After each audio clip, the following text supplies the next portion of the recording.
Très heureuse de vous retrouver encore branchés sur l'étoile numérique. Bonsoir et bienvenue, mesdames, mesdemoiselles et messieurs, à cette édition du journal. On commence par le sommaire.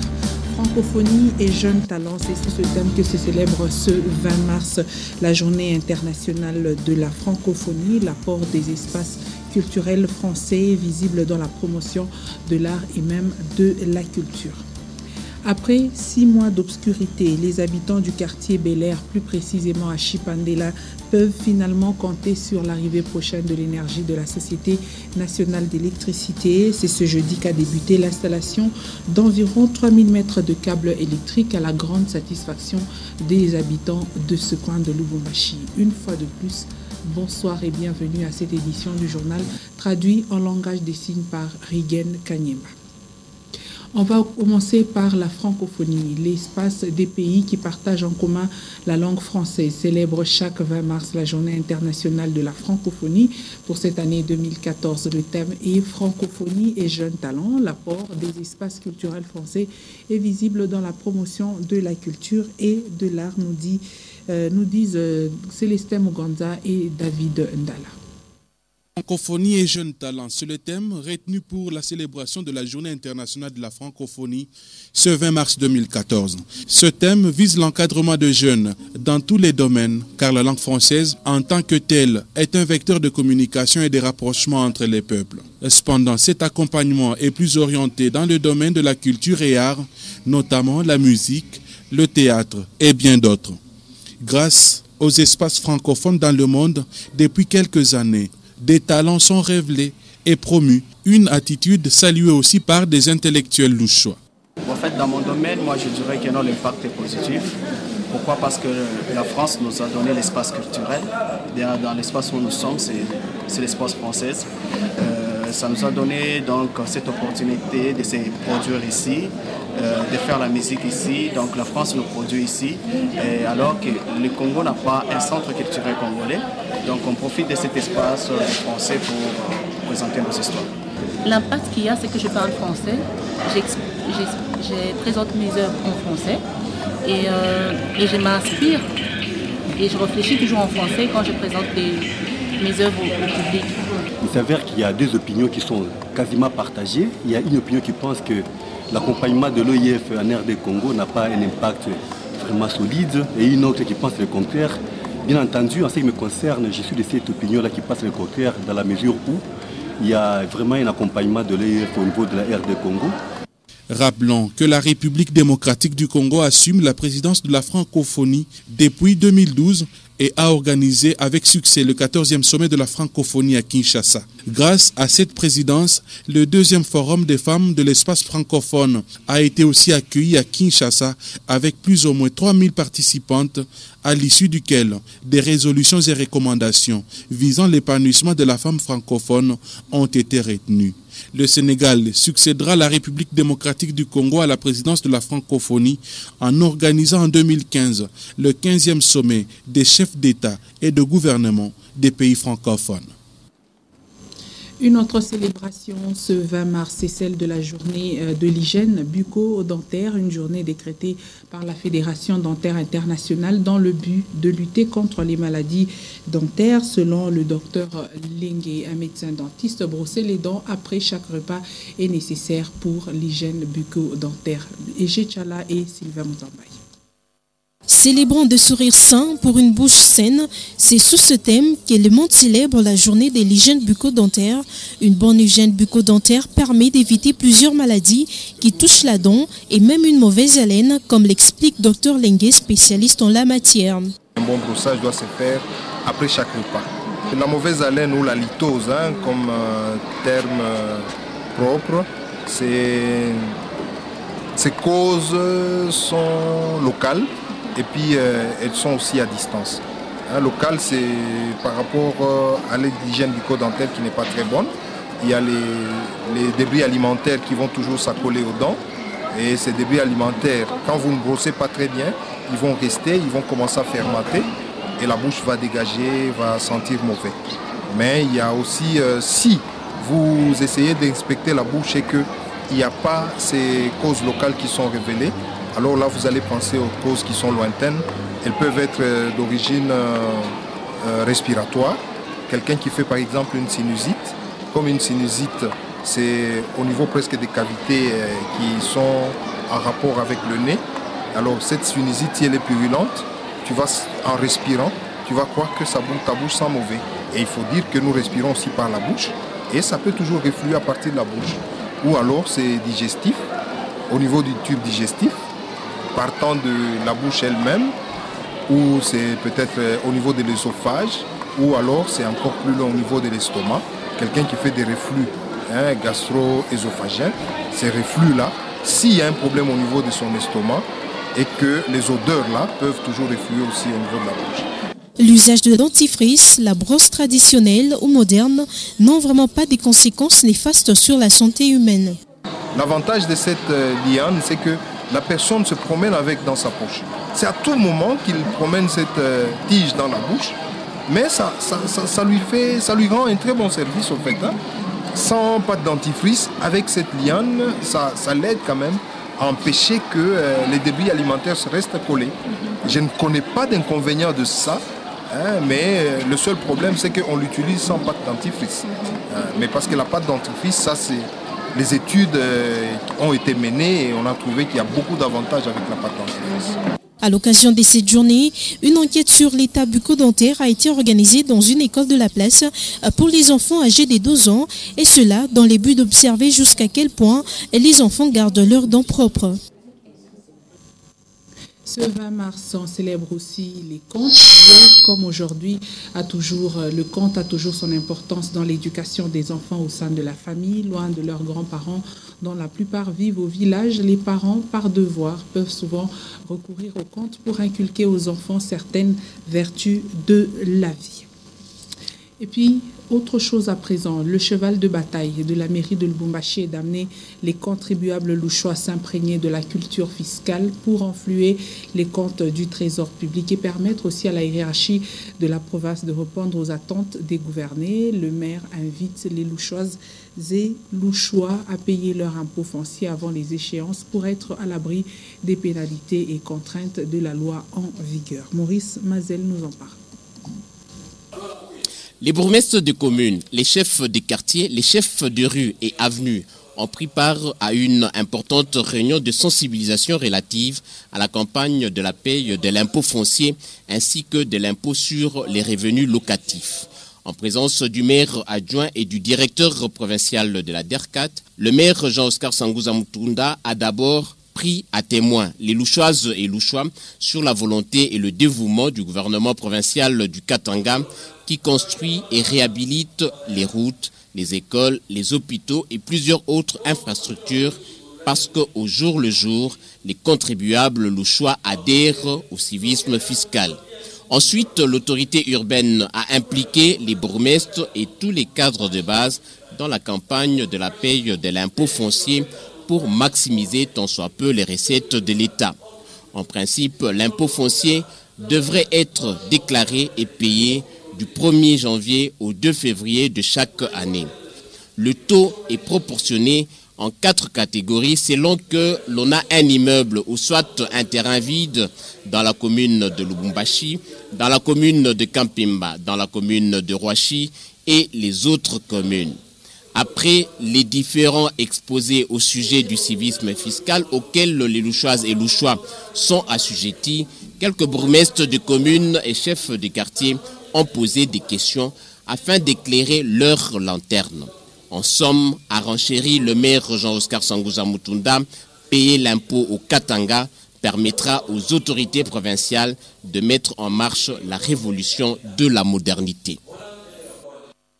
Je le disais en début de ce journal que les habitants du quartier Bel Air Chipandela peuvent enfin espérer retrouver de l'énergie électrique au bout de 6 mois de patience après l'installation du nouveau transformateur. Voici maintenant peu de 2 mois, un rouleau de câble d'une longueur de 3200 mètres a été réceptionné et est en cours d'installation. Les habitants de Chipandela se réjouissent de la bonne volonté de la Société nationale d'électricité et souhaitent que les travaux passent à une vitesse supérieure. Léon Magloire Munga, Michel Olela. Lueur d'espoir pour les habitants de Bel Air Chipandela, on peut bien le dire. Après 6 mois passés dans le noir, dont 2 mois avec un transformateur qui n'alimente pas les maisons, 3200 mètres de câbles électriques ont finalement été disponibilisés pour ce quartier. Cette situation a mobilisé et réjoui tous les habitants de ce quartier, jeunes et vieux, qui prêtent une main forte aux techniciens qui sont déjà à l'œuvre. Non, ça nous fait du plaisir. Hein. Moi, je suis habitant de ce quartier, ça fait déjà plus de 10 ans. Nous avons connu un problème avec l'ancien transfo qui avait pété. Ça fait déjà 6 mois que nous venons de recevoir un nouveau transfo. Et aujourd'hui, nous nous réjouissons de voir ces câbles que la SNEL nous a fournis pour pouvoir établir l'énergie. Vu la qualité des câbles, nous pensons que cette fois, ça sera la bonne, la meilleure. Et donc, d'ici quelques jours, les quelques 3000 ménages de ce quartier pourront à nouveau être connectés au nouveau transformateur. Et tout le monde ici attend revoir de l'éclairage électrique avec beaucoup d'impatience. Parlons à présent de ce cas de vol enregistré dans la nuit du mercredi 19 mars sur l'avenue Sapigné au quartier Bel Air. En effet, les voleurs ont profité de l'obscurité pour emporter 5 roues d'un véhicule stationné dans l'enclos et la victime n'est autre que le musicien chrétien, l'apôtre Jacob Mukumbi. Une fois de plus, Léon Magloire Manga. L'insécurité et les différents cas de vol enregistrés au quartier Bel Air sont souvent dus à l'obscurité, à en croire les habitants de cette partie de la commune Kampemba. Dans la nuit du 19 à ce jeudi 20 mars 2014, c'est la parcelle située au numéro 42 de l'avenue Sapigné qui a été la cible de ces malfrats. Toutes les 4 roues du véhicule, y compris celles de réserve, ont purement et simplement été emportées. Le propriétaire du véhicule endommagé est bien connu. Il s'agit du chanteur chrétien et apôtre Jacob Mukumbi. Bon, il s'est fait que nous nous sommes réveillés. À 2h du matin, je me suis réveillé. J'ai senti comme si quelque chose me disait qu'on était en train de voler la batterie. Alors j'ai regardé dehors, j'ai remarqué que le matin quand je me suis réveillé, on avait volé les 5 pneus de mon véhicule. Alors, ils ne sont pas leur premier forfait, c'est parce que tout simplement, nous n'avons pas le temps de tout vous reporter. Et vous savez, nous en tant qu'artistes et musiciens du Katanga, qui relevait un peu le niveau de la culture, qui élevait le nom de Jésus. Avec le peu de moyens que nous avons en vendant un CD à gauche et à droite, nous nous sommes trouvés ces petits véhicules et pour nous déstabiliser encore, on vole les pneus. J'étais pendant un temps démaquillé avant que je ne sorte mon album parce que je reviens d'un voyage, ça fait plus ou moins 7 jours et regardez l'état dans lequel ces bandits m'ont mis, donc ça... C'est vraiment déplorable. Vraiment. Visiblement, ces cambrioleurs qui n'ont pas pu accéder à la maison sont des habitués de la parcelle qui, jusque-là, continuent à courir. Et au quartier Tabac Congo, les vendeurs du marché situé sur l'avenue circulaire sont exposés à un danger. Ils risquent d'être électrocutés par les câbles haute tension sous lesquels ils passent. Ils vendent, voulais-je dire, à longueur de journée. Le souhait de certains habitants de ce coin est que ce marché soit délocalisé par l'autorité urbaine avant que le pire n'arrive. Jean-Paul Malimba, Patricia Naïs Maoukabea. Un danger permanent guette du jour au jour les vendeurs du marché de fortune du quartier Tabac Congo au niveau de l'avenue circulaire, lequel est situé en dessous des câbles électriques. Ces vendeurs n'éprouvent aucune peur ni crainte d'exercer leur métier au risque de laisser leur vie par une éventuelle électrocution. Un seul souhait dans le chef de la population environnante et sa délocalisation en vue d'éviter le pire. Nous vendons vraiment dans des difficultés énormes. Sous les câbles de la SNEL, dernièrement il y a eu des cas de mort, un enfant qui a connu la mort à cause de câbles d'électricité et une femme enceinte qu'on a acheminée à l'hôpital. Donc c'est un danger qui est vraiment en permanent. S'il y a moyen que le gouvernement provincial fasse quelque chose, de construire un marché de côté des tabacs ici pour épargner la vie de ces plusieurs. Vous voyez ce câble de cabine de la SNEL et de câbles ici. C'est un danger qui est vraiment permanent. En tout cas, nous demandons au gouvernement provincial aux autorités de la commune de construire vraiment un marché ici pour épargner la vie de plusieurs. Merci. Hormis le risque d'électrocution, ces vendeurs sont aussi exposés au risque d'accident du fait qu'ils vendent leurs articles au quotidien près de la route principale, situation qui peut occasionner des morts par accident de circulation si les mesures préventives ne sont pas prises à temps.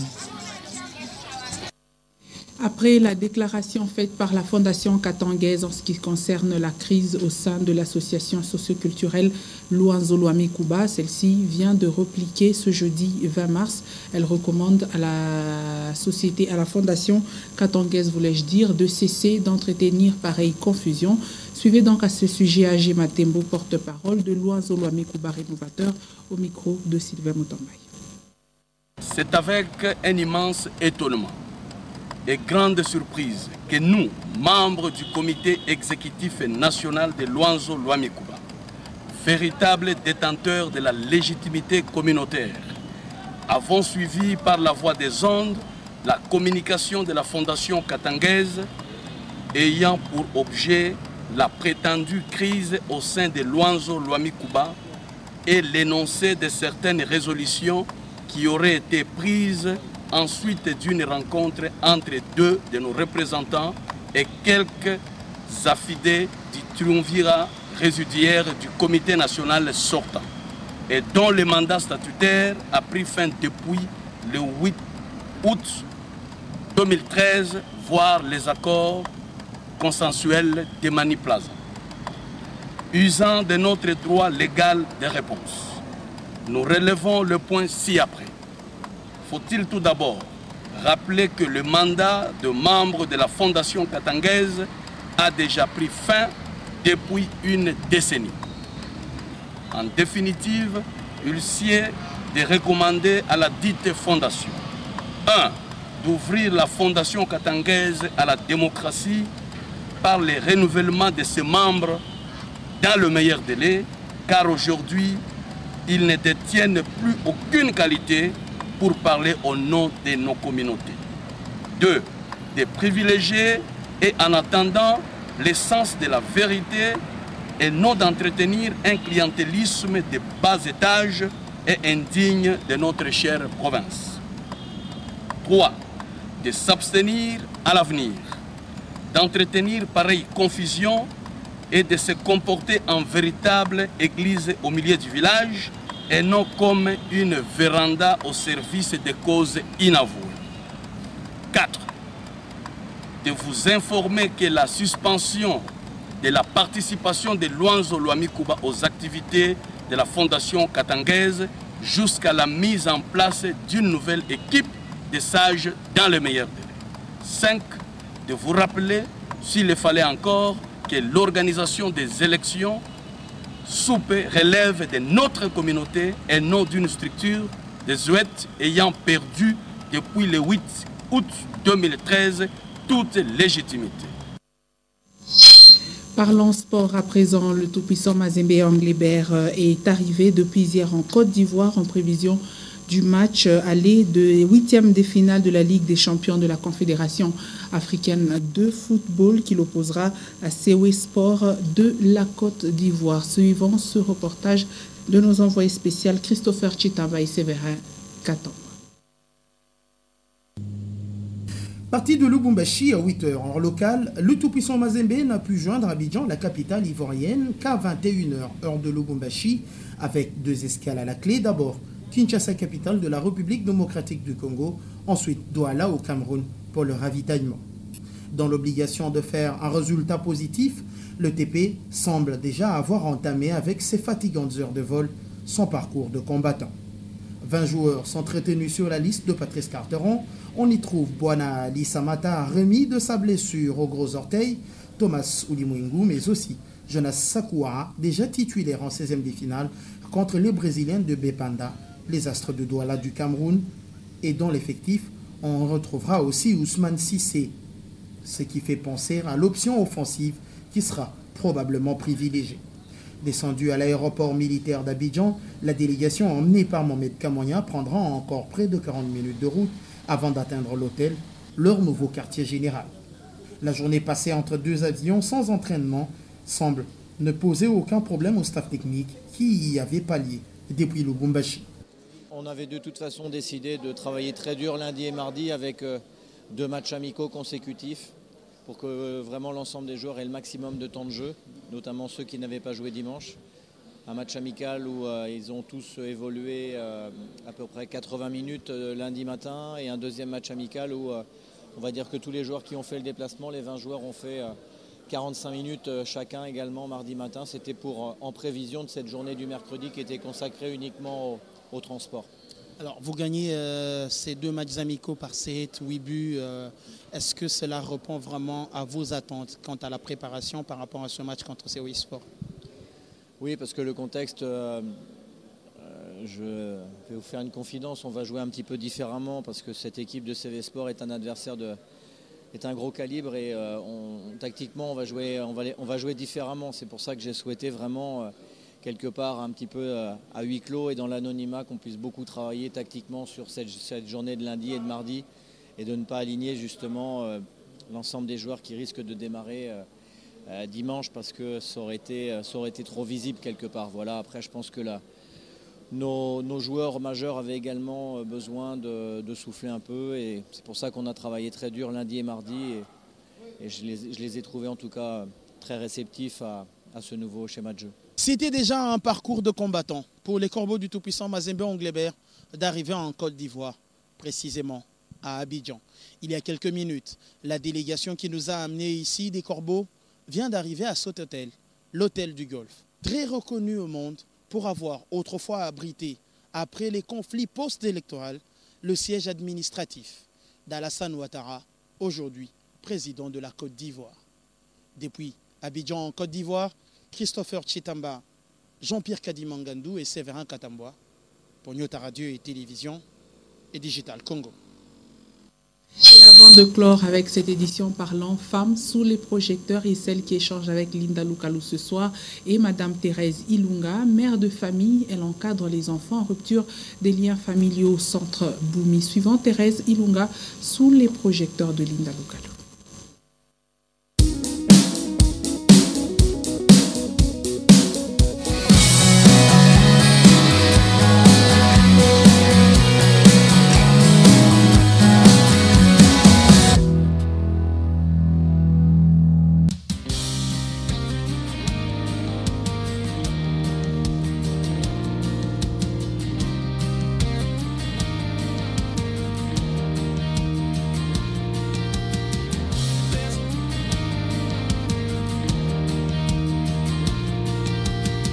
Mère de 4 enfants, Thérèse Ilunga s'occupe de l'encadrement des enfants abandonnés qu'elle héberge dans un centre dénommé Boumi.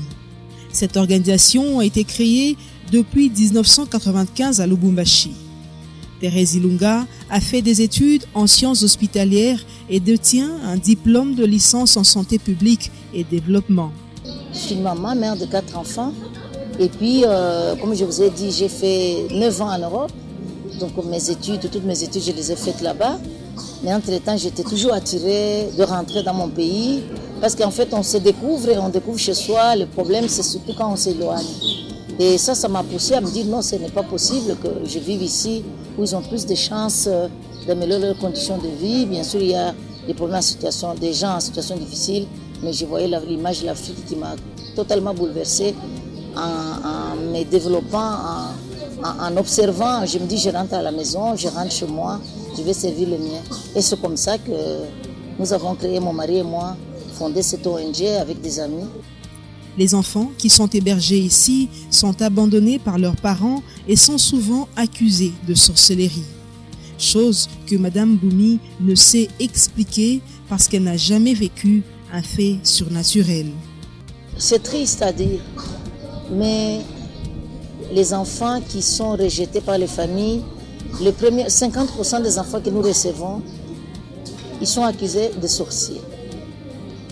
Ils sont accusés de sorciers, ils ont passé par des situations difficiles, envoyés dans les églises de réveil pour prier sur eux, pour faire des cérémonies et tout ça.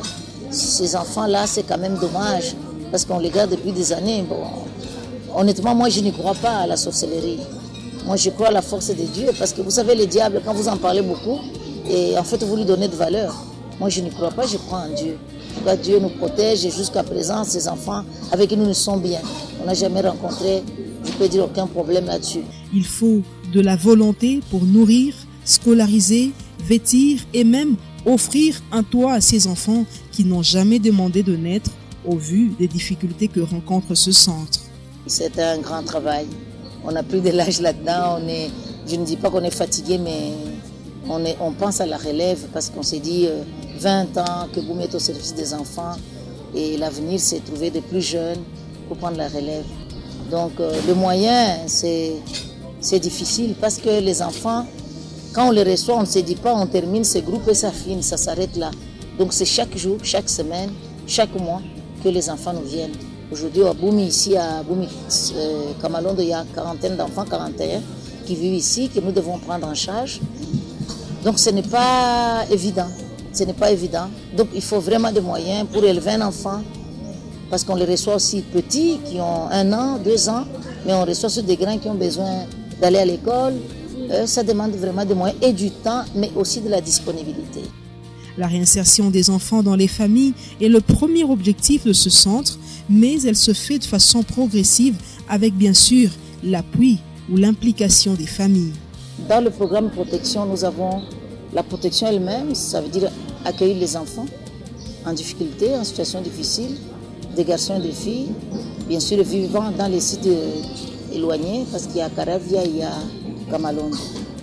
Et nous dispensons donc leur scolarisation, l'éducation, parce qu'ils sont des enfants protégés, mais aussi la formation professionnelle, mais aussi une activité très importante pour nous, c'est la réinsertion familiale. C'est-à-dire la finalité, c'est la recherche des familles, des enfants qui ont été abandonnés, mais des enfants qui ont vécu dans la rue parce qu'ils ont trouvé donc, des difficultés. Madame Thérèse Ilunga, connue sous le nom de Boumi, s'adresse aux femmes. Pour moi, la violence ne se limite pas seulement au problème de sexe, de viol, mais la violence, elle a toutes sortes de formes. C'est une violence par renvoi d'une maman qui s'occupe bien de ses enfants, que les enfants vont être éparpillés comme vous les avez vus ici à Boumi, mais ça peut être aussi des coups que la femme reçoit. Mais la violence aussi, c'est aussi des femmes qui subissent les déplacements, le viol dans les régions en guerre. La femme doit se mettre au travail de sensibilisation elle-même pour que ces choses-là s'arrêtent, pour qu'on fasse des plaidoyers au niveau donc, des autorités, au niveau politique et administratif. Je pense que c'est très très important, donc c'est un travail qui ne se limite pas au mois de mars, mais qui doit être permanent pour qu'on change de comportement.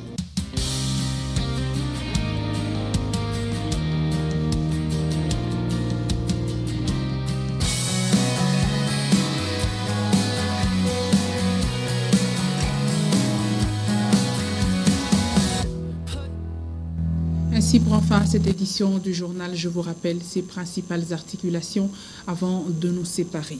Francophonie et jeunes talents, c'est sous ce thème que se célèbre cette année la Journée internationale de la francophonie, l'apport des espaces culturels français est visible dans la promotion de l'art et même celui de la culture. Et après 6 mois d'obscurité, les habitants du quartier Bel Air, plus précisément à Chipandela, peuvent finalement compter sur l'arrivée prochaine de l'énergie de la Société nationale de l'électricité. Ce jeudi a débuté l'installation d'environ 3000 mètres de câbles à la grande satisfaction des habitants de ce quartier de Chipandela. Complètement terminé avec ce soir actualité. Les prochains rendez-vous à 21h, les news à 23h. Consolate Kanjamakolo Vera va vous informer. Moi, je vous retrouve demain à 17h30 et 19h avec ce même et réel plaisir. Bonne soirée à vous tous.